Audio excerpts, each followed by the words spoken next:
state your name and your company. So, Lauren Kuby, Tempe City Council. I'm Jennifer Pollack. I'm one of the candidates for the Arizona House of Representatives here in LD 17. And I'm Rick Consensus. I'm Jennifer's campaign manager. Steve Murphy with Sunpin Solar. Good morning, Angela Creighton, ASU. Ryan Peters with City of Chandler. John Reedparter, a former candidate for City Council. Katie Prendergast, APS. Joni Bryant, Bryant's Commercial Real Estate. Deontay Rippey, Opus Financial.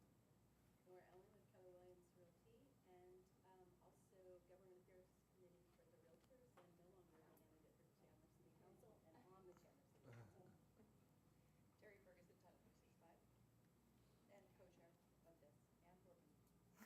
Stephanie Salazar, Arizona State University, co-chair Public Policy and Chamber Board member. Stephanie told me I have to do it right this morning. Who are you? I'm Jack Sellers. I'm the Vice Mayor of the City of Chandler. I'm on the State Transportation Board. I'm a member of the MAG Transportation Policy Committee and Regional Council, and I'm chair of the East Valley Partnership Transportation Committee. Meeting's over.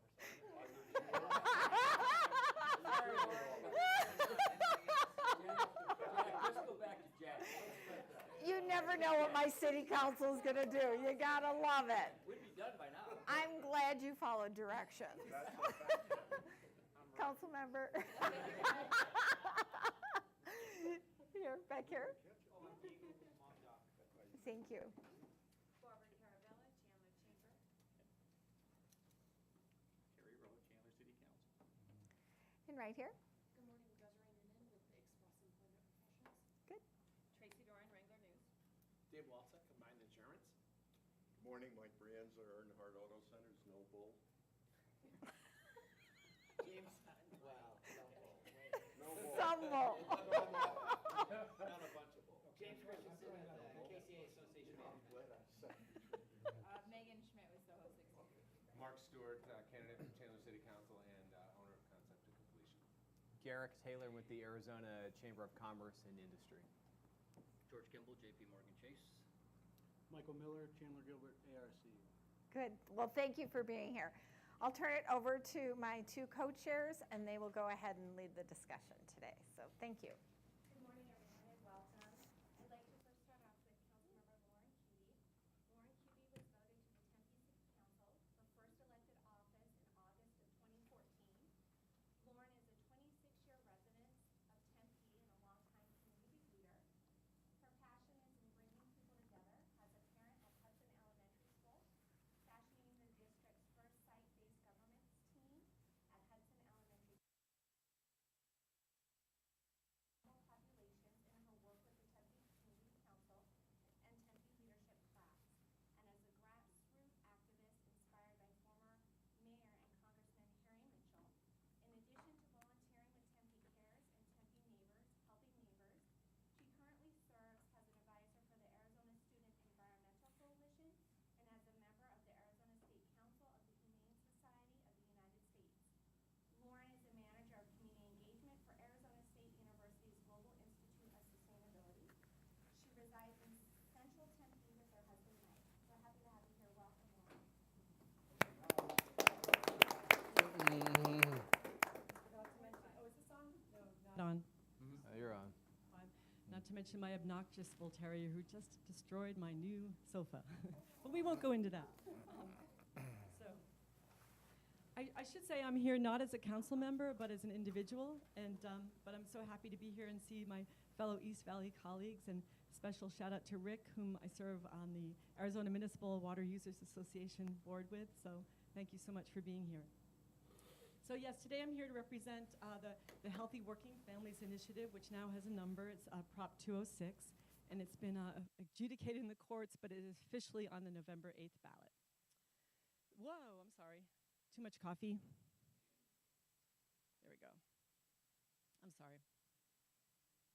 So we did submit 272,000 signatures, and it survived the petition challenge, and it was quite an effort, to get any initiative on the ballot these days. And I think that shows a lot of support across Arizona. We submitted those ballot signatures in July. So basically, this initiative, Prop 206, calls for a gradual increase of Arizona's minimum wage, eventually to $12 an hour by 2020, but it takes a very stepped increase. So starting in January, it would be $10, then $10.50 in 2017, 11 in 2019, and then 12 by 2020. And that amount was, you hear a lot about the $15 hour minimum wage in Los Angeles and other cities, but we did some conscious studying about this and felt that $12 an hour was just the right balance with impact on businesses and yet and a benefit and a great impact on working families and individual workers. And we did have a lot of discussion with working Arizonans and small businesses and community leaders in coming up with that number of $12 an hour. Another important aspect of Prop 206 is giving access, a basic baseline of earned sick days for Arizona workers. And of course, this doesn't include federal or state workers because we cannot, rule over federal or state workers. So it's a baseline policy. And, I did have an interest in this before the City Council in Tempe, and there was a lot of pushback, especially from, I'll be frank, but from the Tempe Chamber of Commerce. And, there's an argument that there would be a patchwork quilt of ideas that wouldn't be good for businesses. So ultimately, I think a statewide initiative is better because it will sort of level the playing field within Arizona. We're the only industrialized nation in the world that does not have an earned sick days policy. Even Syria has an earned sick days policy. And so I think it's time to sort of catch up to worker protections that are offered by every industrialized nation but the US. And as I mentioned before, here's the step increase for the minimum wage, and the $10 an hour, should this be approved by the voters, would go into effect this January. Earned sick days. So there's been some discussion about that and some kind of misrepresentations about the earned sick day policy. So it would be up to 5 days a year, depending on the hours worked and also depending on the size of the business. Employers that have employees of 15 or more would be a maximum of 5 days a year, and if it's under 15, it would be 3 days a year. And these would be accrued on an hourly basis, so part-time workers would earn less. And while they could be carried over a maximum of 5 days, only a maximum of 5 days could be used in a calendar year. If someone leaves employed, they don't cash out those days. It's just to be used in that year time frame. And these sick days are be used for family illness, domestic violence victims who need to go to court or adjudicate their issue, or for public health emergencies. And say your child is sick with the flu, that would be a reason for you to be able to use an earned sick day. And small businesses with less than 15 employees would only be required to offer 3 earned sick days to their employees. And it's important to point out, because this issue came up a lot with Tempe, the Tempe Chamber of Commerce. If a business, and many businesses have switched to this model of offering paid time off, if paid time off was an offering from that business, that would cover this. This is meant to be a baseline minimum, let's just say the bronze plan. And if you want to look to the platinum plan, a small business, look to Changing Hands, which is an independently owned bookstore in Tempe that has won national awards. They offer paid time off, earned sick day, vacation days, and they offer more, of a platinum plan, and this is meant to be a baseline minimum with earned sick days. Oops, I really did have too much coffee. So what this initiative does, it does retain the cost of living increase. So after 2020, when it is $12 an hour, it will still be adjusted as the minimum wage is adjusted now to reflect cost of living. And there is a $3 minimum wage differential for tip workers in the restaurant industry. So when the minimum wage becomes, if this passes the voters, if it becomes $10 an hour in January, the minimum tip workers would receive $7 an hour.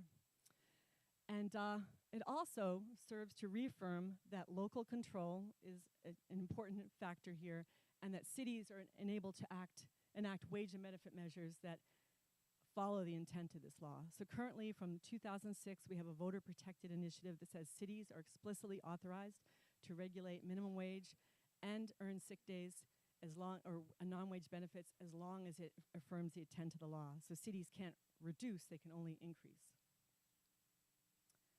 So I want to argue to you, Chamber of Commerce here, that this is good for business, both the increase in the minimum wage and earned sick day policy. So business owners across Arizona recognize the benefit of paying their workers a decent wage, and that's why we have over 200 businesses and counting who have signed on in support and are acting as surrogates across the state in support of this initiative.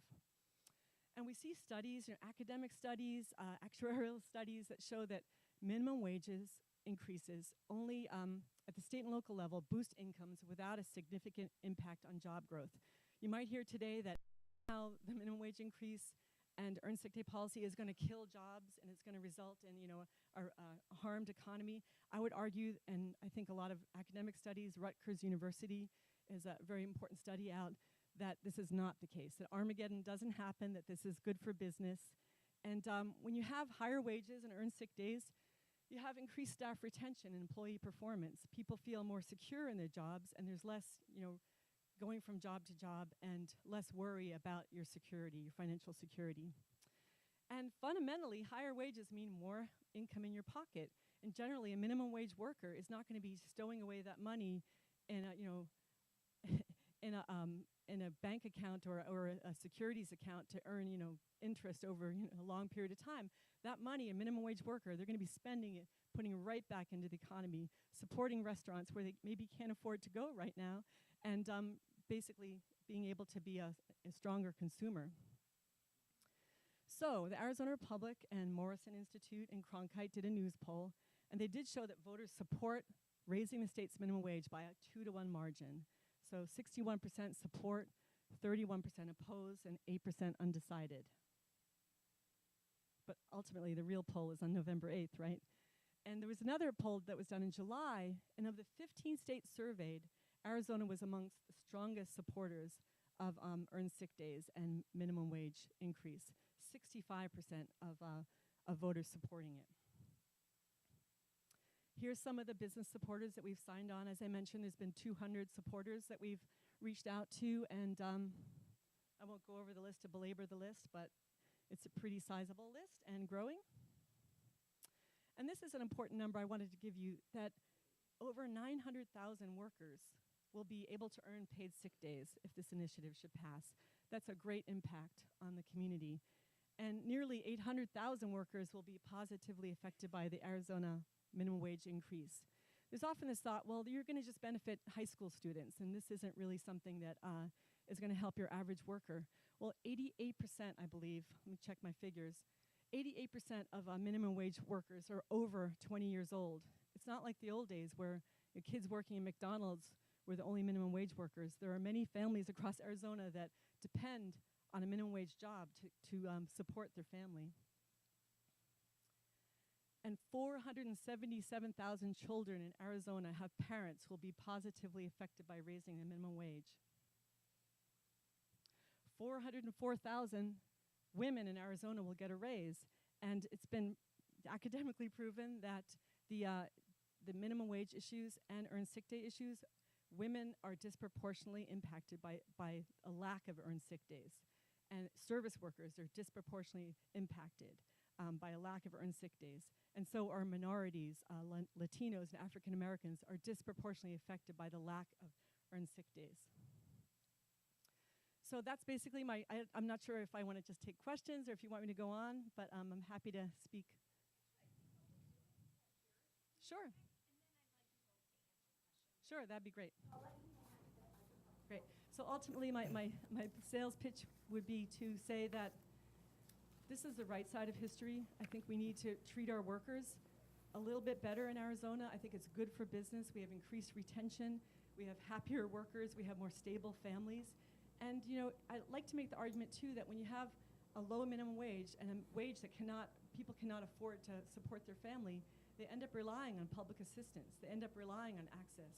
And so the more we can do to lift up the wages and worker protections for our families, the better it is for business, the better it is for the state of Arizona. Great, thanks.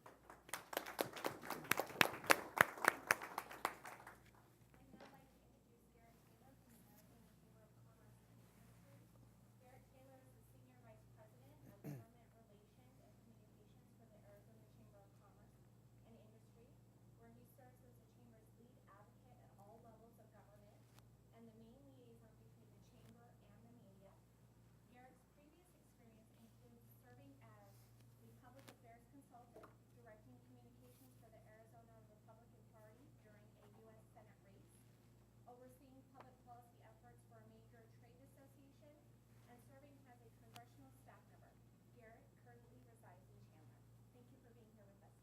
Thank you for having me.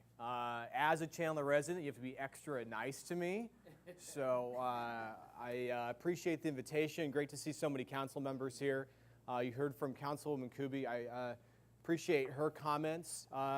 As you heard, Prop 206 will be on the November ballot after a challenge. It has survived that challenge, and it will be on the ballot. The Arizona Chamber of Commerce industry is strongly opposed to Proposition 206, and here's why. We believe it will do more harm than good, and it will hurt the very people that the proponents of Prop 206 claim to want to help. It's going to affect folks in low-wage jobs, folks at the bottom end of the wage scale, those who are on the outside of the labor market looking to break in, those who are looking to grab that first rung on the career ladder. We believe this should actually be called the Opportunity Destruction Act, because somebody's going to do well here. If you have a minimum wage job and you are going to see your wage go up and your employer can afford that, then you're going to do well. But the good news isn't distributed equally, because somebody's not going to get a job. Some jobs are going to disappear. Some hours are going to be cut. Some employers are going to have to make some very difficult decisions. In fact, the decisions that will be put in front of employers are not good ones. They're all bad ones, because this is a 49% hike in the minimum wage by 2020. 49%. So for those of you who are small businesses, you have to think about this as to whether your payroll can handle this. Now, one of the things you'll hear a lot about in this debate from the proponents is that, come on, big business can afford this. McDonald's is a big corporation. Walmart is a big corporation. Keep in mind that this initiative does not discriminate. This affects the Fortune 500 as much as it does the mom and pop. Everyone will be hit by this 49% increase. And yes, it does affect young people, people who are trying to grab that first rung on the career ladder, folks who are trying to learn those soft skills like showing up on time, customer service, the skills that many of us were fortunate to learn in high school and college. The teenage unemployment rate, the youth unemployment rate in this country is 11%. It's 11.5% for Latinos. It's 20% for African Americans. This is unwise public policy. And here's another reason why it's unwise. It's because we're doing this at the ballot box rather than at the legislature. So those of you who have been observers of Arizona politics over the years, what happens when you pass something at the ballot box? You've basically locked it in stone. The ability for the legislative body to go back and tinker with that and tweak it, make adjustments, can't do it. We have something here that's called voter protection. It's actually voter harm, because that's how we end up with things that put handcuffs on our legislative body. This is not the proper place for this debate to be held, at the ballot box. A few other things that we should talk about. We should talk about who this affects. I mentioned it affects the small businesses and large businesses alike, but it also has a carve-out, and I'll point to the last page of this initiative, that says all or any portion of the earned paid sick time, you heard about that, those requirements of this article shall not apply to employees covered by a valid collective bargaining agreement to the extent that such requirements are expressly waived in the collective bargaining agreement. No provisions of the article shall apply to employees covered by collective bargaining. What is collective bargaining? These are labor unions. So the private sector has to foot the bill for this, but there's a special accommodation for labor unions here. Again, unwise public policy. So we have to think long and hard as to whether this is the right way to promote upward mobility. You cannot move up in life without a job. Jobs will be eliminated as a result of this. Now, don't misunderstand. I'm not saying that this is going to be the end of Arizona's economy or that Chandler is going to be an economic wasteland. That's not what's going to happen. But there will be fewer jobs as a result of this, not more. So for those of you who are job creators, I would encourage you to vote no on this, Prop 206. I would encourage you to share that message with employers across the state. And I would note that across the state that you might be facing different wage policies, because as you heard in the presentation, it allows local municipalities to pass their own wage ordinances, meaning that you could be facing different wage policies from zip code to zip code. That is a crazy quilt of wage policies that I believe are untenable for businesses, especially those of you who are doing business in multiple jurisdictions. I should note that the camel's nose is already under the tent. In Flagstaff, there is a $15 minimum wage ordinance that's going to be on the November ballot in that community. So that community is going to stick out like a sore thumb. This debate has gone in the absolute wrong direction. This is the wrong way to go about this and to promote upward mobility. Thanks for your time. I would encourage you all to vote no on 206. I'm happy to take any questions that you might have. Thank you. I'd now like to open it up for questions for Garrick and Lauren, if anyone has a question.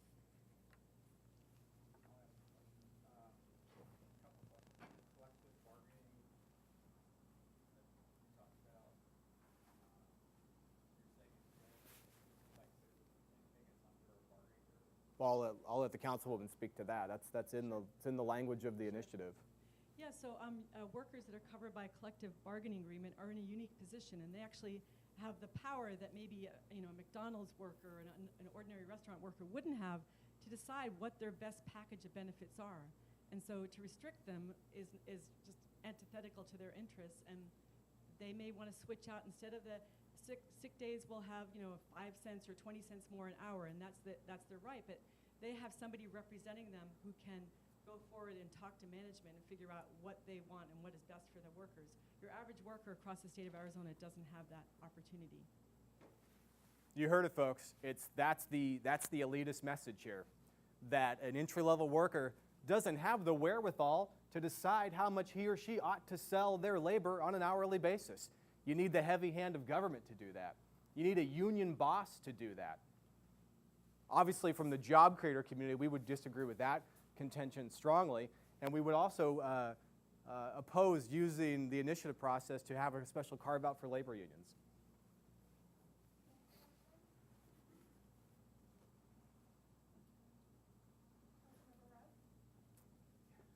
Oh, I could go a long way on this, but just a couple of quick questions. So businesses that employ people and pay them a particular wage right now usually get those wages from products that they sell. Right. And so when the minimum wage goes up, won't our products cost us more money? Prices go up. Business owners don't have good options when faced with a government mandate, especially one that affects wages. Reduce hours, reduce hiring, raise prices. What do you do if you're selling a product that has a lot of pressure on how much you can sell that product for? A good example, I was just reading an LA Times piece where a gentleman was interviewed and he said, you can only sell a cup of coffee or a sandwich for so much. How is that going to affect my ability to continue in this business? So yeah, that is one of the unsavory options that's available to business owners. Raise prices. But if you're in a position with a lot of pricing pressure, the options aren't good ones. Let's look at the Earned Sick Day initiative. They estimate that there will be an increase in cost to businesses of 1% increased labor cost. I think that amounts to 10 cents on a $10 hamburger. Surely we can afford to protect the public health, protect our workers, and offer a safer, more secure working environment. And you look across the country, and respectfully, I mean, I hear your Armageddon predictions, but we don't see that playing out in the states and the cities that are enacting larger minimum wages or enacting sick days. In the case of Flagstaff, $15 is a chunk of change. I agree. Flagstaff has a unique circumstance. They have very much a tourist-based economy. Housing is just a crippling cost to your average worker in Flagstaff. And if we want workers to be able to service the service economy in Flagstaff, they might require $15 an hour minimum wage, and let's let them decide that. But again, I look at Changing Hands Bookstore. To me, they're the quintessential small business, the kind of business that has employed a lot of workers. They have waiting lists of people that want to work there. They are competing against a giant. They are competing against Amazon. I mean, that's the biggest, most efficient engine of commerce and book selling in the country. yet they somehow manage not just to offer a baseline minimum, baseline protections and a higher minimum wage, they offer like a platinum plan, and they have employees that are loyal, that stay there, and the people that walk into that shop know that they're going to see the same employees from year to year, and it creates a sense of community. So if you don't do it like Changing Hands does, you are less than. You But are what less we're doing- desirable in this community, and you ought to do what Changing Hands is doing. And if you're not, then government's going to come in and tell you how to run your operations. This is not about protecting child labor. This is not about the 40-hour work week. This is a mandated 49% wage increase. And for those businesses that are supporting Prop 206 because they are able to offer a higher wage and their operations are calibrated such that they can afford this higher wage, I applaud them. I have no bone to pick with businesses that are paying their employees a fantastic wage with a great benefits package. We want more of that. That's what we want. But this does the exact opposite because it creates new mandates, new top-down mandates on employers that makes their jobs harder and makes hiring more expensive. I would say voters voting at the ballot box is not a top-down initiative. I would say that's a grassroots or a bottom-up initiative. And I'd also say that small and large businesses, a lot of them do better than the $8.05 per hour that's offered. A lot of businesses offer earned sick days already. I think 60% of businesses. So this actually creates a level playing field. So all businesses are operating in the same rules. And as far as earned sick days go, do you really want somebody sneezing on your entree? Councilwoman, it's incumbent upon you to explain to the small businesses what they should do if they can't afford it. What are their options? Their options are, there are increased costs. Like I said, there's going to be there'd be a 1% increase in labor costs for the earned sick days. So that's on the table. I agree with that. But ultimately, you have a lot less turnover. And I want to say, too, that this Earned Sick Day initiative, you have to be in an employ for 90 days. So it sort of levels that area where people that kind of transitional workers that don't really stay. If you stay in a restaurant for 90 days, you're more of a committed worker, more of an employee, and you earn it per hour worked. And so it doesn't like suddenly appear that you get 3 days or 5 days that you can use willy-nilly. You need to earn those sick days. That's why we call it the Earned Sick Day initiative. And I know you keep talking about the 49% increase. That's true if you look from 2016 to 2020, but that's why this is phased in. It starts with $10, then goes to $10.50, then goes to $11, and then goes to $12. And when you look at minimum wage from the past 20 years, it's been a very slow increase in minimum wage, but with a huge increase in costs. Let's look at the costs that you pay for college tuition. It used to be you could work a minimum wage job and help put yourself through college. Now that earned minimum wage only just gives you a bite at that apple, a small bite at the cost you have to college. So we have students with increased debt. And ultimately, this is not good for society, and it's not good for business. You talk about there may be an increased cost in a hamburger, but more people will be able to afford that hamburger and be able to step out and go to those businesses and and purchase whatever service or whatever food you want to talk about. So What happens to the wage after 2020 on an annual basis? it's connected to the CPI just like it is now. It goes up. Like it is now. It goes up Well, it goes up. on an annual basis. Connected to the CPI.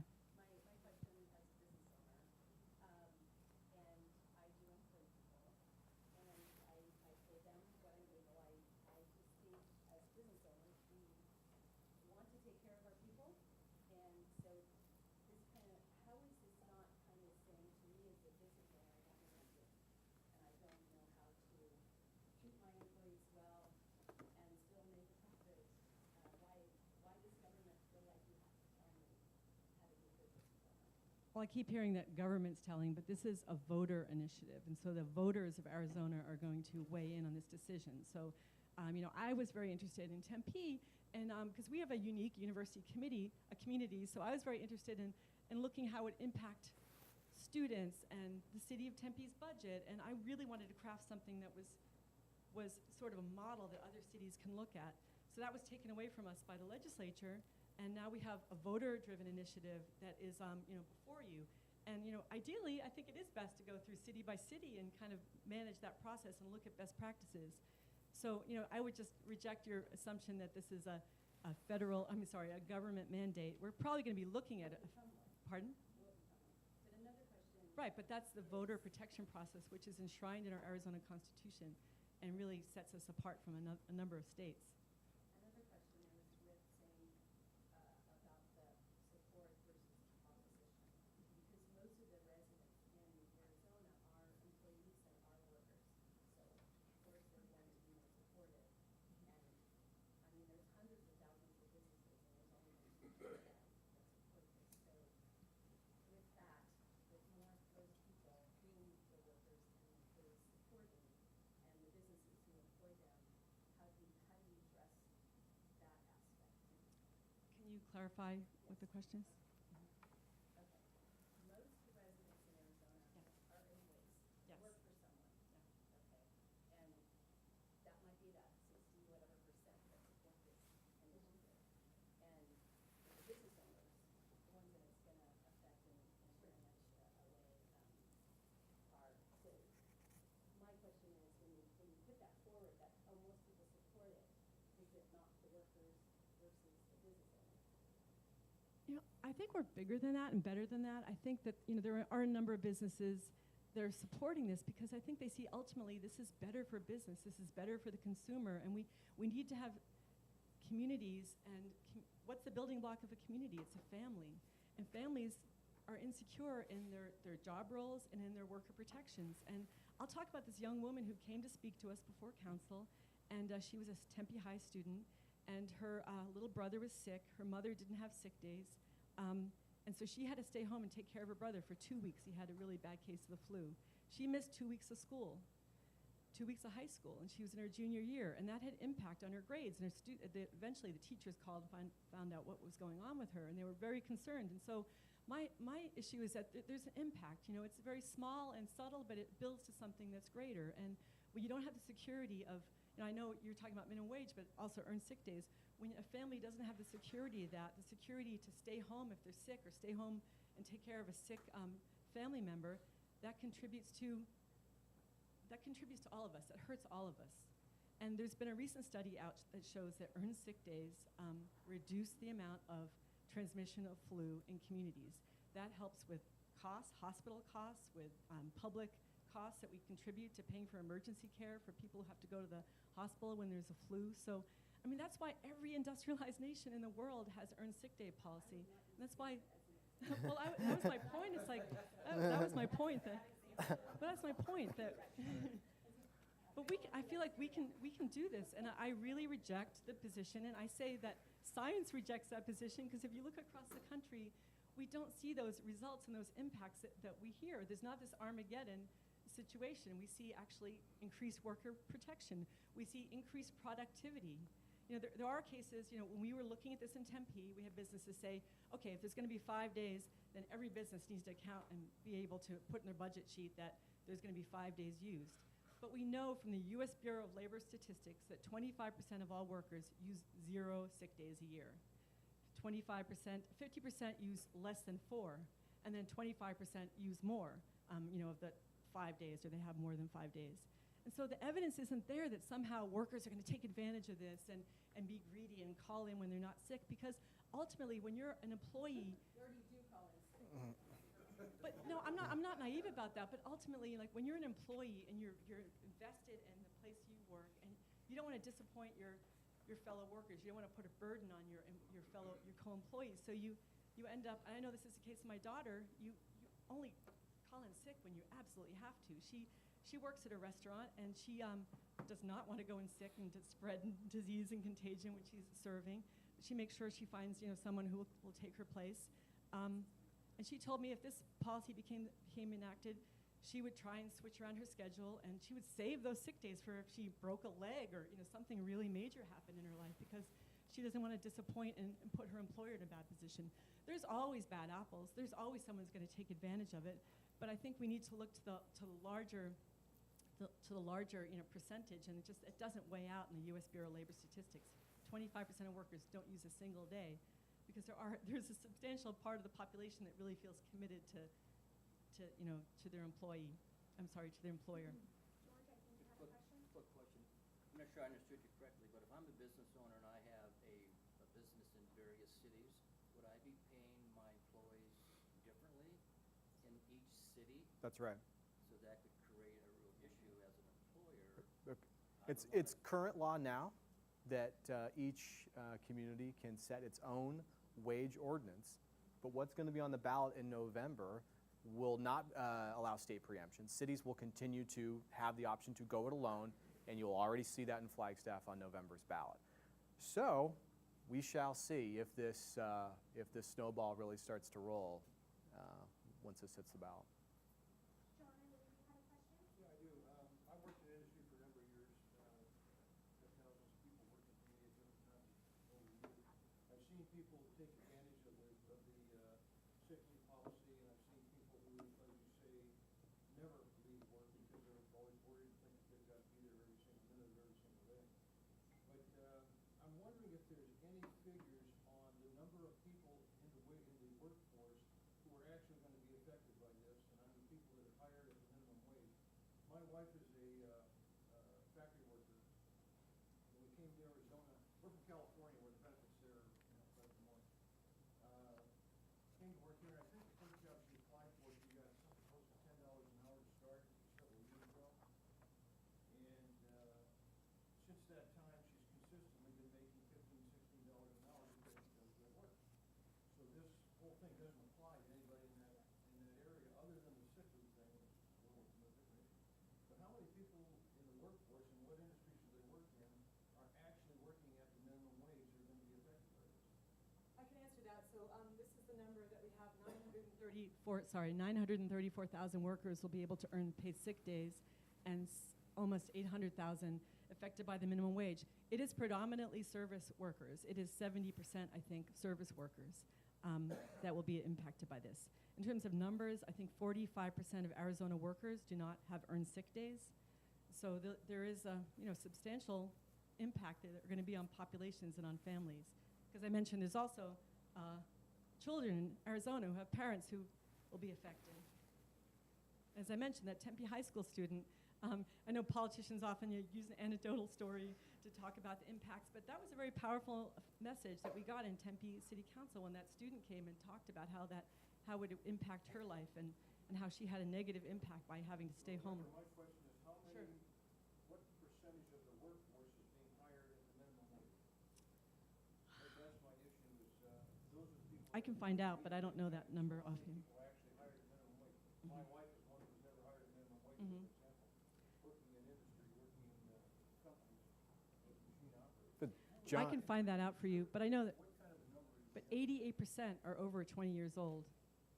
88% of minimum wage workers are over the age of 20, which is a surprise to me. I thought there'd be more, younger people, but But it's according kind of to a the myth. Bureau of Labor Statistics in 2015, 50% are under age 25. So they must be hitting this age 20 to 25 demographic. But John, I want to talk about the scenario you just described about the person who was never at minimum wage and for whom this wouldn't apply. Let me set the record straight. This applies. Remember, this creates an upward pressure on wages. That raise that your wife wanted, even though that she's working over minimum wage, sorry, the business owner is now directing those resources to raising the wages of the entry-level wage person who's maybe been there a month on the job. Maybe they've been there a year, but they haven't been there as long as your wife was, worked with the loyalty that your wife did there, has proven herself. I mean, think about the situation for a franchisee owner in the service industry. Let's beat up on McDonald's. Everybody likes to do that. Okay. You've got a manager, a store manager, who you are trying to retain. These are hard jobs to attract. These are not easy jobs. You want to give that individual a raise. You can't because the resource is now redirected to the entry-level worker. This puts an upward pressure on wages as a ripple effect throughout the workplace. If you have employees who are earning more than minimum wage, do not think that this does not affect you or your workplace. It does. It used to be in America that you could earn minimum wage and actually help support a family, but we've seen the increasing inequality of wealth and income in our country. And we're on a dangerous precipice, I think, in America and Arizona. And this, I contend, is the right side of history. And it's not only right for workers, it's right for businesses. There'll be more money in people's pockets to spend at local businesses. And this is something that, I can send you the academic study, I'll send you Rutgers study to show that. There's more money spent. Generally, minimum wage workers aren't going to take that extra income and pocket it away. Pardon? It's hard to say, but when you're in debt because you have college debt, that's really hard to say to a student who has a lot of college debt. They want to pay off their college debt rather than save it in a securities account. Gosh, if the minimum wage is the answer to all our ills, why stop at 12? Flagstaff must have it figured out at 15. Gosh darn it, Councilwoman Ellen, let's go to 20. This idea that is the panacea for all of our ills, it's not the case. In fact, maybe we should actually more accurately dub this the Robot Full Employment Act, because this leads to increased automation. Stephanie, I'm on a roll. You go to a restaurant now. There are iPads at the table. You can put your order in through an iPad. My first job in minimum wage was tearing tickets at a movie theater. I was overpaid at $4.25 an hour.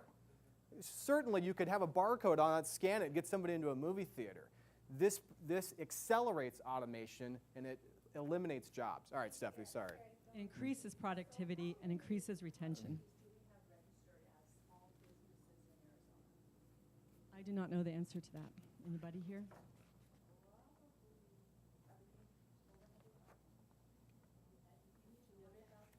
Mm-hmm.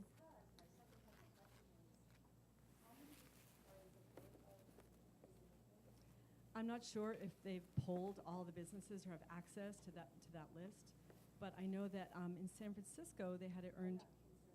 Well, I want to look at a case study because there was significant opposition to Earn Sick Days initiative in San Francisco, and after the initiative passed and they gave it a couple years, they found that 78% of businesses they supported the initiative, and that was after having a sizable number of businesses who were not in support of it. So. I could show you there's other cases of businesses that.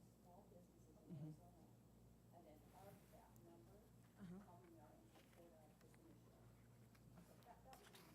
Right. Even if you support increasing the minimum wage, even if you think it's a good idea, I think it's the wrong approach. Because we know the fallacy of the voter protective initiative on the books.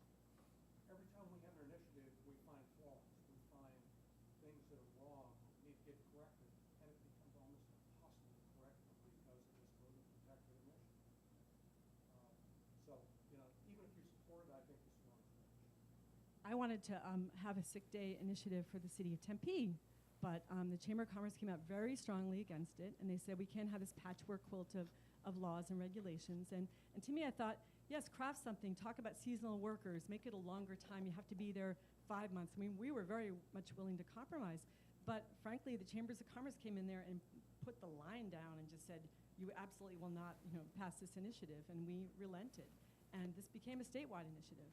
And ultimately, I agree that we should, I think local control is ultimately such a treasured value in Arizona, and it would be better.